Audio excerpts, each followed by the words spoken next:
Okay guys, narito po kami ngayon para introduce po sa inyo ang tinatawag po natin na gun massage. Okay? Nakikita nyo po dito sa akin tabi.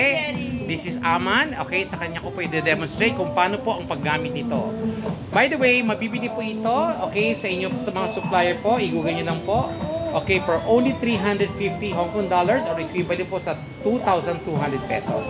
Napakasarap po ditong gamitin sa inyong mga muscle pains, lalo na po sa inyong back pain. Okay?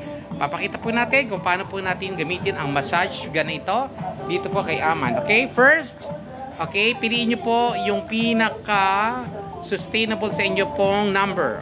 Okay? Usually po, number 5. Okay? Ayan, or number 6. And then, ipe-press nyo lang po sa likod po ng may masakit na parte. Ayan, nakikita nyo po. Okay? Huwag nyo masyadong igagalaw po yung gun ng masyadong mabilis. So, you have to stay in one position like around 5 to 8 seconds before you shift to another position. Ayan, okay? Okay, para po ma-relieve ang inyong mga back pains and muscle pains, you have to do it at least 30 minutes a day. Okay? Pinakamatagal po. Now, kung di nyo po kaya ang 30 minutes, at least 15 minutes. Okay?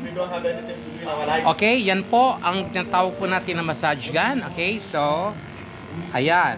Okay, bumili na po kayo nito. Napakasarap po sa katawan. Etong ginagawa ko po ay very relaxing, lalong-lalo na po kung masakit po ang inyong pakiramdam araw-araw dahil po sa trabaho. Okay? Okay, guys. Okay, ngayon, na-demonstrate po natin ang paggamit po ng gun. Okay, to turn it off. Ito po, sa back portion, may button siya. Diin na lang po. Ayan, tumigil na po siya. Okay, salamat sa panonood. Thanks for watching. Mag-subscribe na po kayo sa video ko. Okay, this is Jerry Galang for Jerry's Crazy Channel. Bye!